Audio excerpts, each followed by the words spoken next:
रोना बंद करो, इसका रोना बंद करो, चुप करो, मैं कहता हूं चुप करो। कौन रो रहा है?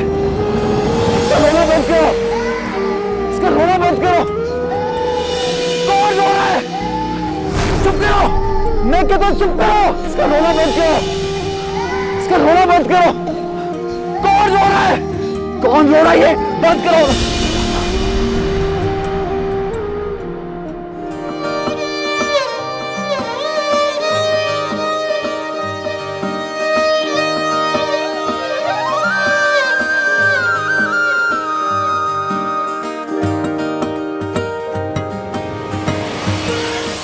क्या हुआ तुम्हें? किसके रोने की आवाज है? भैया कोई रो रहा था, बहुत बहुत ऊंचा ऊंचा रो रहा था, मैंने खुद सुना। बहुत ज्यादा रो रहा था कोई, उसको चुप करा दो प्लीज। तुमने कोई ख्वाब देखा होगा। नहीं नहीं, तुम जानती हो मैं ख्वाब देखना भी भूल चुका हूं। ऐसा क्या हो गया जो तुम इस तरह चीखते हुए बाहर चले आए? मैं नहीं जानता, कुछ नहीं जानता मैं। मुझे बस यूं लगा जैसे जैसे किसी ने मेरा दिल अपनी मुट्ठी में लेके मसल दिया हो। मेरा दम सा निकल रहा है। रिलैक्स करो। रिलैक्स करो, सहन पे बोझ ना डालो। सहन नाम के इस खाली डब्बे के साथ मैं कैसे रिलैक्स कर सकता? मेरे दिमाग में मेरे माजी का कोई मंजर महफूज नहीं है, कुछ याद नहीं है मुझे। मैं कौन हूं, कहां से आया हूं, कौन अपना कौन बेगाना, कुछ नहीं जानता, कुछ भी तो नहीं जानता। थोड़ा सब्र करो, आहिस्ता आहिस्ता सब कुछ जान जाओगे। तुम क्यों अभी अपनी माजी की परछाइयों के पीछे भागते हो? पीछे नहीं भागता, सोचता हूं, डर जाता हूं। इन परछाइयों के लंबे हाथ अक्सर मेरा गला घोंटते थे। मुझे अपने सांस रुकते हुए महसूस होते हैं। मैंने क्या खोया क्या पाया मुझे कुछ मालूम नहीं। मैं लापता हूं, लापता। सांस लेता हुआ एक ऐसा पार्सल जिस पर ना कोई नाम है ना कोई पता। तुम क्यों फिक्र करते हो? कभी कभी लापता लोग अपना पता खुद ही ढूंढ लेते हैं। तुम और तुम्हारे अब्बू डॉक्टर रजीब मेरा कितना ख्याल रखते हैं। इस पूरी दुनिया में बस तुम लोग ही तो हो जो मेरे हमदर्द हैं, जो मुझे याद।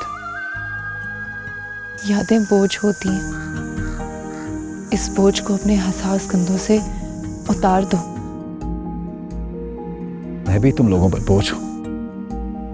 तुम गैरों जैसी बातें क्यों करते हो? गैर ही तो हूं मैं। तुमने खुद ही तो बताया कि हमदर्दी के तहत, इंसानियत के नाते तुम लोगों ने मेरी जिंदगी बचाई। तुम अभी मेरी हमदर्दी से आगे कुछ और देख भी नहीं सकते। जानती हूँ तुम्हारा कोई माजी होगा, कोई खानदान भी होगा जिसके साथ तुमने इतनी जिंदगी गुजारी होगी, लेकिन फिर भी मैं रुक क्यों गई? प्लीज हमारा कुछ और कहो ना, प्लीज। मैं तो अफसाने और कहानियां लिखती, मैं तो बोलती जाऊंगी, कहती जाऊंगी। तुम कहाँ तक सुनोगे? चलो अंदर चलते हैं, तुम्हारी दवाई का वक्त हो गया। चलो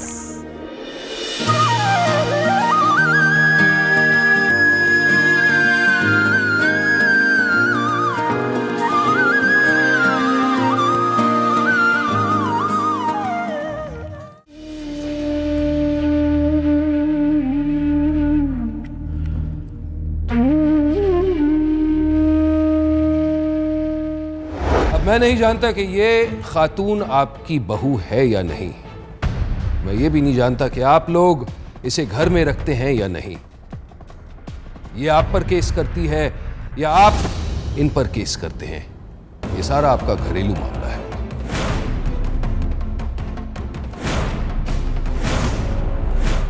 लेकिन आप लोगों का रिएक्शन देखने के बाद मुझे नहीं लगता कि आप इन्हें कबूल करेंगे।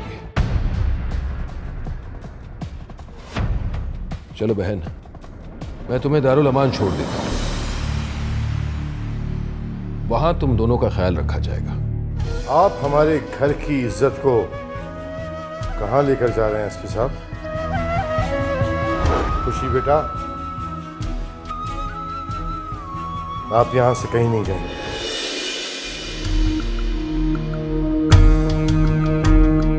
नहीं,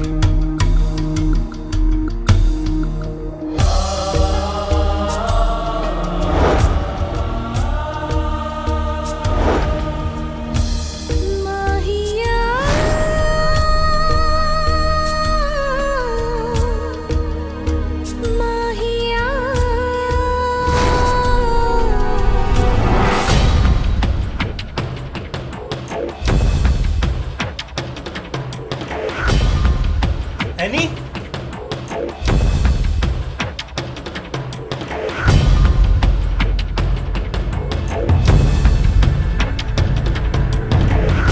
अरे बेटा, ये क्या किया?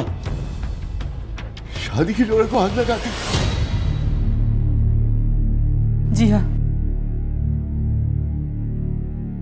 अपने अरमानों को आग लगा दी है मैंने।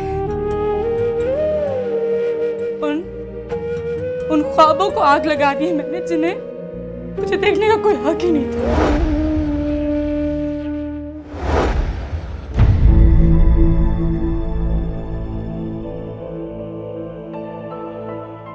अस्सलाम वालेकुम अंकल जी। वालेकुम अस्सलाम। कैसे हैं आप? ठीक तो है ना? ठीक रहने की कोशिश करते हैं, लेकिन कोई ना कोई रुकावट सामने आ जाती है। अच्छा सिला दे रहे हैं आप दोस्ती का। ये जो खबरें आप टीवी पर दिखा रहे हैं, हम आप पर हत्या की इज्जत का दावा कर सकते हैं। कानून मुझे मत सिखाइए नवाब साहब, इसलिए कि कानून मैं भी जानता हूं। बाकी रह गई दोस्ती की बात, तो इस दोस्ती को दुश्मनी में बदलने की शुरुआत आपने की है, मैंने नहीं। हाँ, मैंने इसे आगे जरूर बढ़ाया है। टेलीविजन पे मैंने वही दिखाया है जो सच है। आप आवाम के लिए काम करते हैं ना, तो आवाम को आपकी असलियत का भी पता होना चाहिए। हमारी बहू ने क्या बिगाड़ा है आपका? मेरी बेटी ने क्या बिगाड़ा है आपका? अगर आपकी बेटी खुशी की जगह हमारी बहू होती, तब भी आप इसी तरह की न्यूज़ ब्रेक करते? ये उस जगह पे नहीं है, इसीलिए ये न्यूज़ टेलीविजन पे चलाई है। बहुत अफसोस के साथ कहना पड़ता है कि हमारे जो दोस्त थे उनके ख्यालात कितने घटिया हैं। दोस्ती का लफ्ज आपके मुंह से अच्छा नहीं लगता नवाब साहब। आप दुश्मनी के लिए पैदा हुए हैं, आप वही करें और देख लीजिएगा, एक दिन आप अपने चारों तरफ इतने दुश्मन पैदा कर लेंगे कि आग खुलेगी तो तन्हा खड़े होंगे। उस दिन आपको अपनी गलती का एहसास होगा। इंसान को इतना मतलब परस्त भी नहीं होना चाहिए कि अपने मफाद की खातिर गैर तो गैर अपनों को भी खो दे।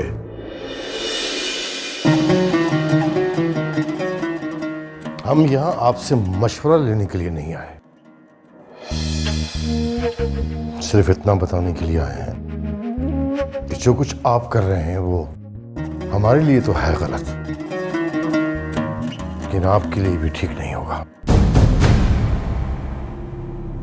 फिर शिकायत ना कीजिएगा कि हमने आपको इन्फॉर्म नहीं किया।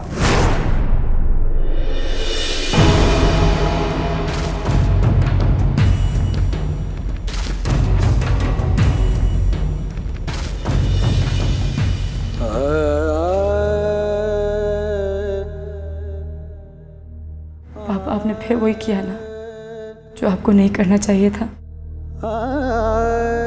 मैंने कुछ गलत नहीं किया बिटिया, बिल्कुल सही न्यूज़ चलाई है। अगर मेरा सही किसी को गलत लगता है तो मैं क्या कर सकता हूं? आपने जो किया ना बहुत गलत किया। चाहे मैं आपसे बात नहीं करती।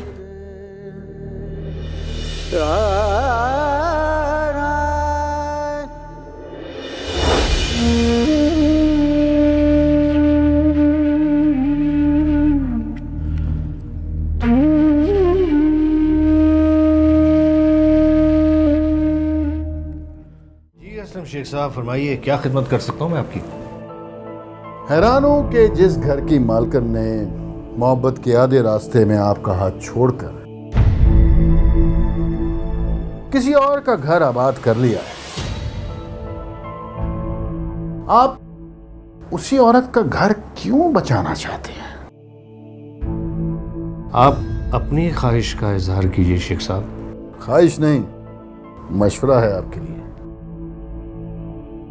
वो ये कि बरसों जितना आप तड़पे हैं, अब मेरी चची जान को थोड़ा सा तड़पने का मौका तो दीजिए।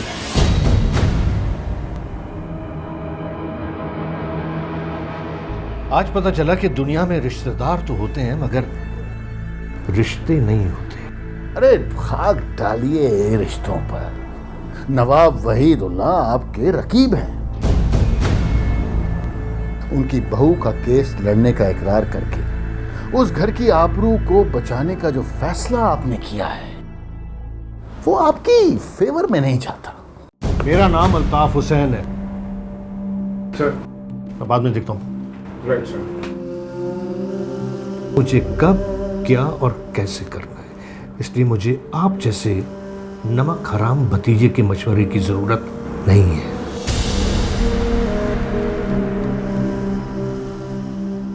अब तशरीफ ले जाइए वरना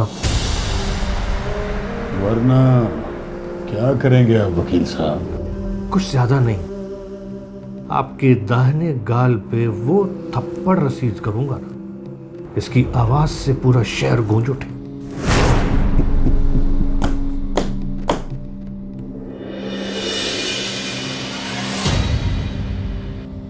You may leave now.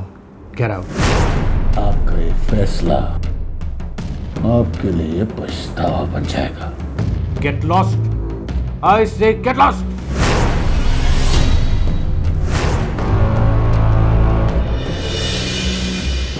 लगता है आपकी उम्र ने आपकी चाहत को भी पूरा कर दिया है। खैर, मैं चलता हूं, लेकिन मेरे मशवरे पे गौर जरूर कीजिएगा। मिस्टर अल्ताफ हुसैन साहब,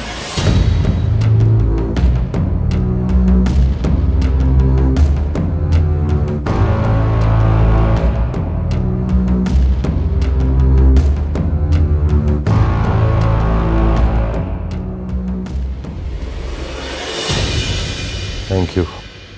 अब्बू, मैं भी चलूं आपके साथ? नहीं बेटा, आप कुछ दिन आराम करें। कैसर आपका काम ऑलरेडी देख रहा है, और फिर अमन के साथ भी आपने काफ़ी दिनों से वक्त नहीं गुजारा, उसके साथ थोड़ा वक्त गुजारें। कहाँ है वो? अरमान के पास है। अल्लाह हाफिज़। अल्लाह हाफिज़। अल्लाह हाफिज़।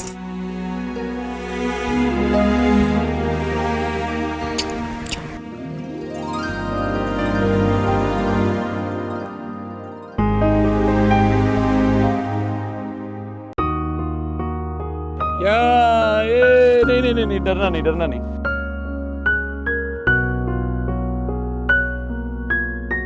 चलो थोड़ा सा, चलो।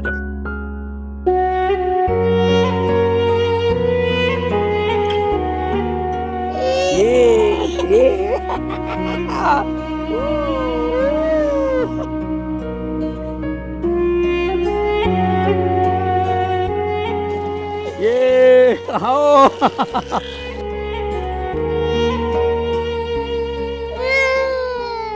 अरे आपने अपने आने का बताया ही नहीं। आप इतने इन्वॉल्व हैं अपने भांजे के साथ, इसीलिए मैंने डिस्टर्ब करना मुनासिब नहीं समझा। अगर ये मेरा भांजा है तो आपका भी तो कुछ लगता है।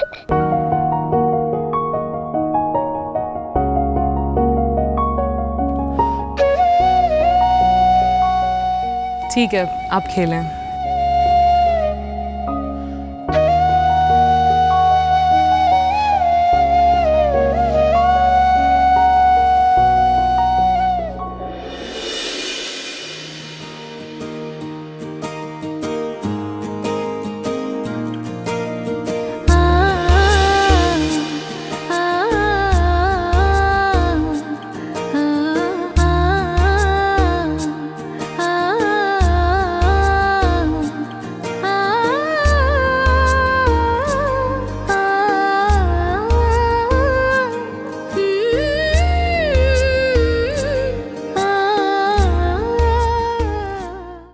कि मुझे अपने ऑफिस में सबके सामने जलील करे, उसको मैं उसकी औकात याद दिलाऊंगा। उसको यही गरूर है ना कि वो आज तक कोई मुकदमा नहीं आ रहा। अब मैं उसको बताऊंगा कि शिकस्त क्या।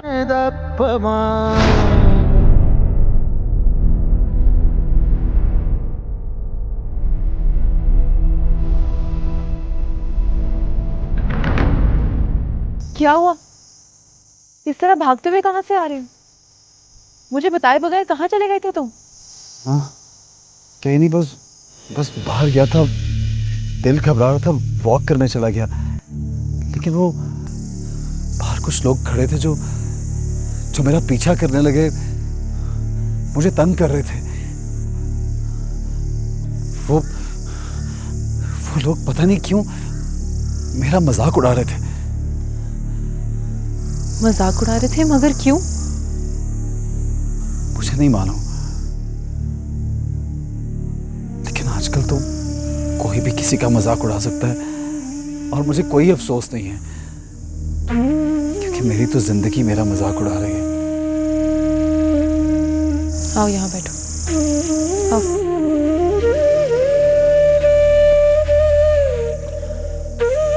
देखो, आइंदा तुम मेरे बगैर इस घर से बाहर नहीं जाओगे, वरना मैं अब्बू से शिकायत लगा दूंगी। प्लीज डॉक्टर साहब को कुछ ना बताना, मैं अकेला नहीं जाऊंगा। पक्का बात?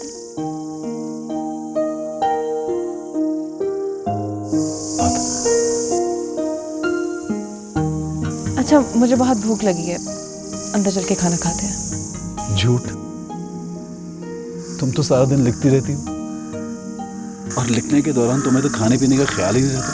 कब खाती हो? हाँ, कभी कभी ऐसा हो जाता है, लेकिन खाना तो अक्सर मैं तुम्हारे साथ ही खाती हूँ।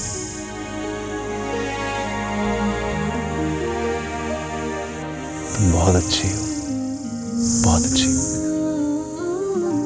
अच्छा उठो, खाना ठंडा हो जाएगा। मुझे तुमसे कुछ कहना है। हाँ कहो। दुआ किया करो,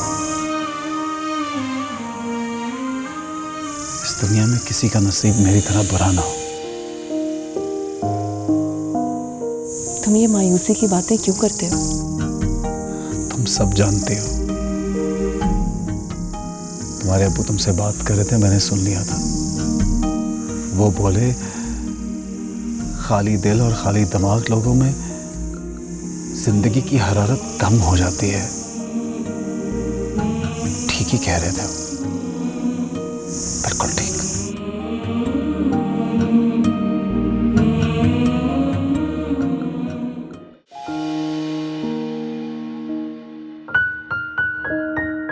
एनी, कैसी हो? मैं ठीक भाई मेरा एक काम कर दे, सुहा को कॉल करके बुलवा ले, मैं बहुत बोर हो रही हूँ। अच्छा, आज को कोई कुछ नहीं कहेगा।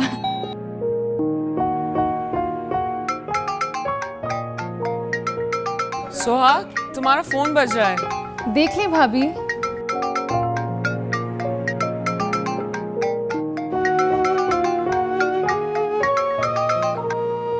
हेलो। हेलो सोहा। सोहा नहीं, खुशी बोल रही हूँ। बोलो शायान। कैसी हैं आप? कौन है भाभी? ये सवाल तो तुम्हें सोहा से पूछना चाहिए। भाभी मुझे पता है, लेकिन शायद ये मैं हक खो चुका हूँ अब। खोया हुआ हक अब भी तुम्हारा है, तुम ही कह दो उसे। भाभी बात दरअसल ये है कि कुरातुलैन की तबीयत ठीक नहीं है, तो वो चाह रही थी कि सोहा अगर कुछ देर के लिए यहाँ आ जाए। हाँ हाँ बिल्कुल आएगी। एक मिनट होल्ड करो।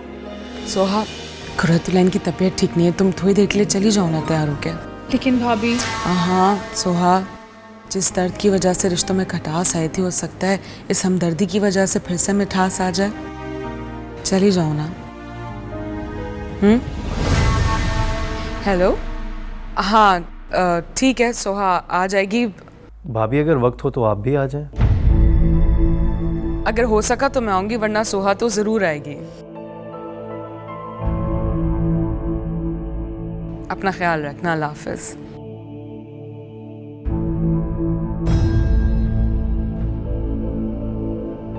आ रही हूँ।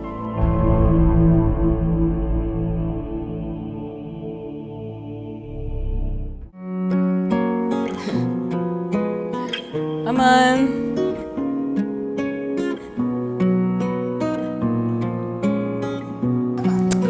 आहा, नहीं नहीं, मुंह में नहीं लेते।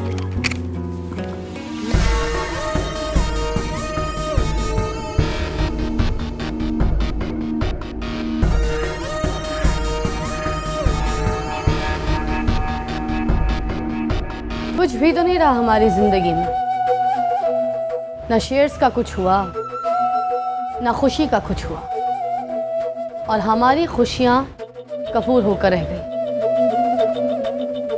5% मिल गए हैं, अब 40% हो गए। अगर 10% और मिल जाएं तो पूरे 50% हो जाएंगे। हमारे लिए शेयर जरूरी नहीं है, हमारे लिए जरूरी है खुशी की जिंदगी में सैलाब, और उसकी बर्बादी आ ही गई थी, मगर वो बीच में आ गया। कौन? अल्ताफ हुसैन। हो सकता है कि वो ना लड़े। ये कैसे हो सकता है? वो लड़ रहा है। ये तुम मुझ पर छोड़ दो।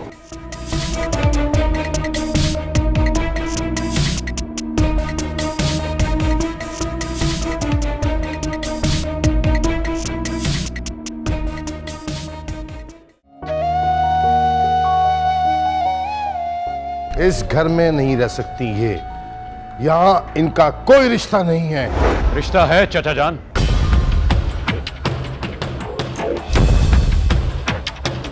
ये आप क्या कह रहे हैं अरमान बेटा? मैं सच कह रहा हूं चाचा जान। ये लड़की खुशी है, यही मेरे दोस्त और आपके बेटे चांद की बीवी है।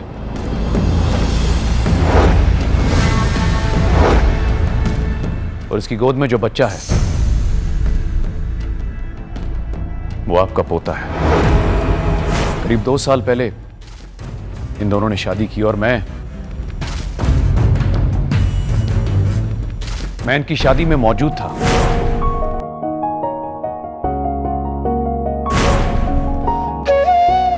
शुक्रिया किस बात का?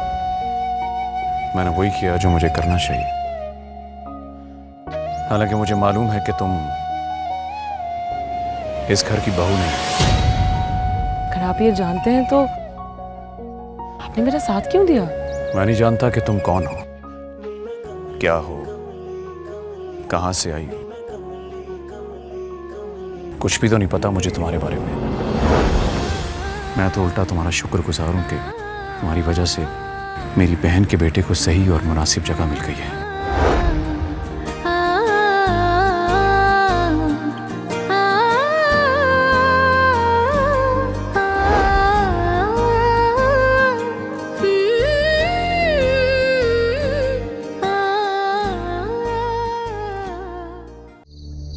सर आज काफ़ी रात हो गई है। एक्चुअली हमारे पास टाइम नहीं बचा ना, सिर्फ 2 दिन है डिफेंस करने के लिए। सर आप क्यों फिक्र कर रहे हैं? आपको जीतने से कौन रोक सकता है?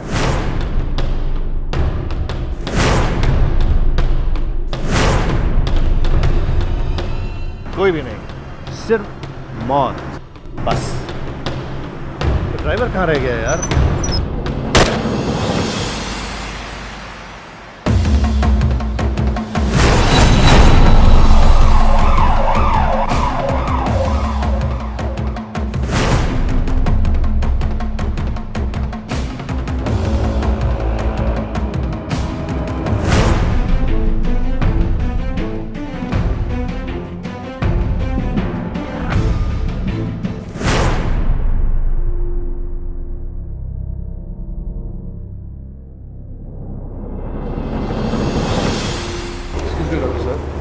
इमरजेंसी में अल्ताफ हुसैन साहब एडमिट हुए हैं, उनकी हालत कैसी है? वो तो अच्छा है कि गोली उनके सीने के बजाय कंधे में लगी है। तो क्या वो होश में हैं? मैं उनका बयान लेना चाहता हूँ। जी नहीं, वो उनकी हालत बेहतर जरूर है, लेकिन इस काबिल नहीं कि आपके सवालों के जवाब दे सकें। हाँ, वो उनके असिस्टेंट बैठे हुए हैं, आप उनसे बात कर सकते हैं। बहुत शुक्रिया।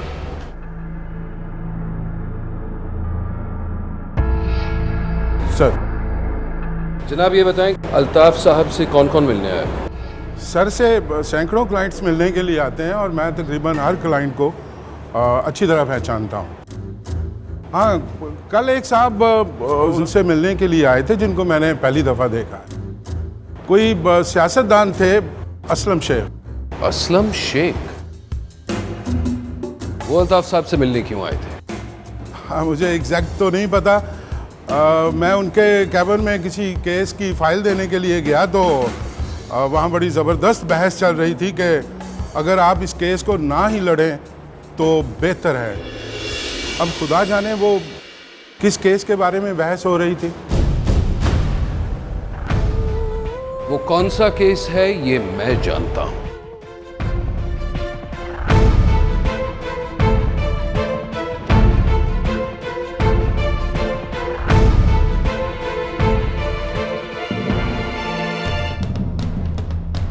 रियाज, तुम यहीं रहना।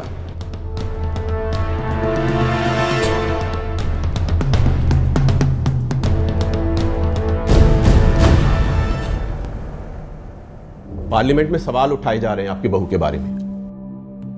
आखिर हम क्या बताएं? मुखालिफिन को मौका मिल गया है कि पार्टी के बारे में अनाप शनाप बातें करें। हारून बेग साहब, फिक्र न कीजिए, ये मामला बहुत जल्द सुलझ जाएगा। हमें एहसास है कि आप लोगों को मुखालिफिन के सवालों का जवाब भी देना पड़ता है। ये पार्टी हमने बनाई है और हम इसे बर्बाद नहीं होने देंगे। तो आप फिक्र ना करें। Thank you.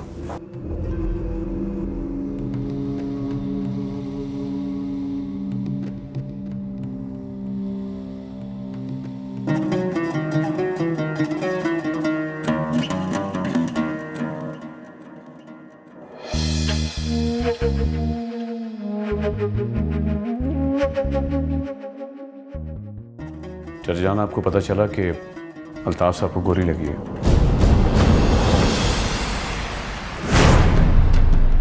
शदीद जख्मी हालत में उन्हें हॉस्पिटल में एडमिट किया है।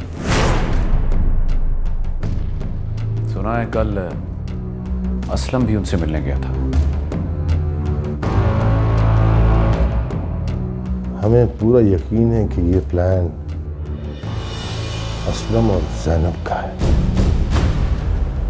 मुझे भी कुछ ऐसा ही लगता। फिलहाल उन्हें कुछ कह नहीं सकते हम अभी। 2 रोज बाद कोर्ट की तारीख है। अल्ताफ हुसैन का ठीक होना बहुत जरूरी है। हमारी समझ नहीं आ रहा कि खुशी का क्या होगा। चर्जान, आप फिक्र न करें, जो भी होगा ठीक ही होगा।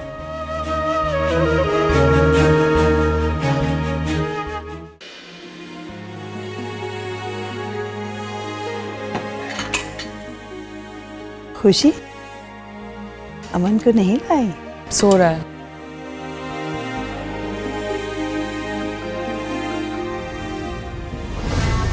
जाहिर है इतने दिनों बाद अपनी माँ से मिला है, अब तो सुकून से सोया होगा, वरना इतने दिन से तो रो रो के सर पे उठा रखा था पूरे घर को। आप लोगों ने टीवी पर न्यूज़ नहीं देखी? क्या हुआ? अरे अम्मी जी, अल्ताफ हुसैन अंकल को गोली मार दी गई।